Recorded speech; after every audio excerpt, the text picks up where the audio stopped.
पाकिस्तानी नहीं, भारतीय था। ऑस्ट्रेलिया में आतंकी हमला करने वाला साजिद, हैदराबाद के रहने वाला था साजिद। 27 साल पहले भारत छोड़ा था, आखिरी बार 2022 में भारत आया था।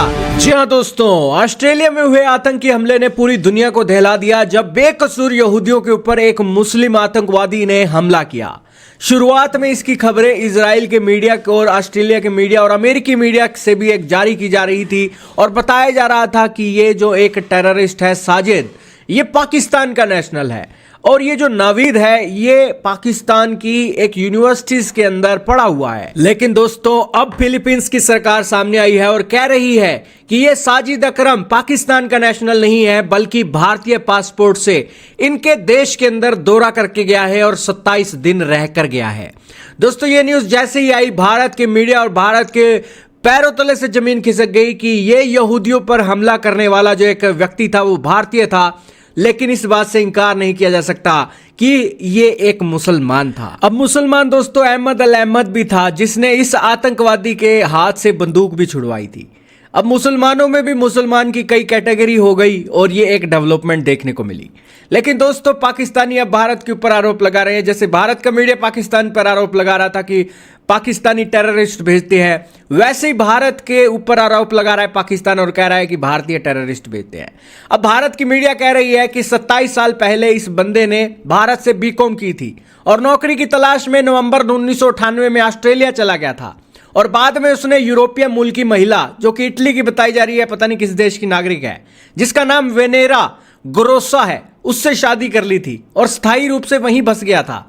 साजिद के पास अब भी भारतीय पासपोर्ट था और आखिरी बार 2022 के अंदर वो भारत आया था। और तेलंगाना के पुलिस के रिकॉर्ड के अंदर 1998 से पहले साजिद के खिलाफ कोई आपराधिक रिकॉर्ड भी नहीं था और उनके रिश्तेदारों के मुताबिक पिछले 27 सालों में साजिद का परिवार से उसका संपर्क बहुत कम हो गया था। ऑस्ट्रेलिया के जाने के बाद उसने क्रिश्चियन महिला से शादी कर ली, मुस्लिम महिला से नहीं की, और उसके बाद उसका बेटा भी हो गया और यही कारण है कि आना जाना कम हो गया और अब वो बेटा भी बन गया और बेटा भी उसका 20 साल से प्लस की उम्र का हो गया। यही कारण है कि भारत के अंदर उसके आना जाना कम हो गया। लेकिन संपत्ति का लेन देन, बुजुर्ग माता पिता से जुड़े पारिवारिक कारणों के चलते वो 6 बार भारत के अंदर जरूर आया था पिछले 27 सालों में। और इंडियन एक्सप्रेस की रिपोर्ट बताती है कि आखिरी बार 2022 में वो भारत आया था। उसने बताया कि अपने पिता के निधन के समय भी ये साजिद अपने भारत नहीं आया। साजिद या नवीद के कट्टरपंथी विचारों या गतिविधि की उन्हें उनके परिवार को कोई जानकारी नहीं है। इससे पहले CNN ने फिलीपींस के अधिकारियों के हवाले से बताया था कि साजिद अकरम अपने बेटे नवीद के साथ पिछले महीने 1 नवंबर को फिलीपींस गया था।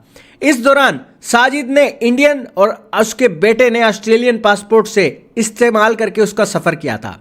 और अधिकारियों ने बताया है कि फिलीपींस के ये दावो शहर गए थे और दावो शहर के दक्षिण में मिंडनाओ द्वीप पर गए थे और मिंडनाओ में फिलीपींस की सबसे बड़ी मुस्लिम आबादी रहती है और यह इस्लामी उग्रवादी विद्रोही संगठन का गढ़ माना जाता है और ये समुदाय अलग देश बनाने की भी मांग करते रहते हैं।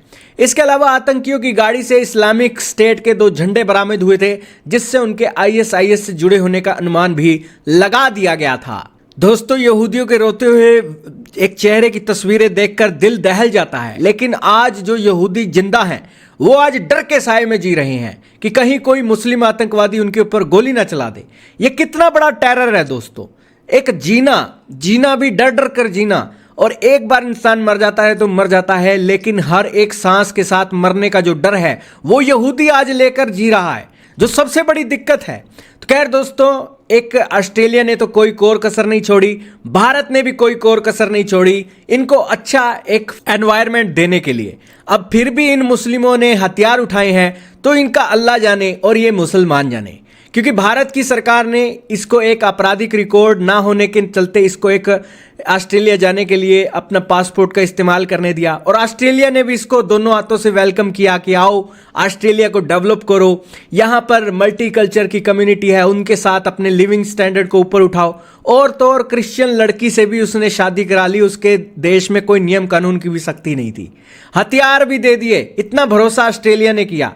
लेकिन मुस्लिम ने फिर क्या किया, तो वो चीज़ें रेडिकलाइज हो गया और रेडिकलाइज होने के बाद वो एक चीज़ों में पड़ गया।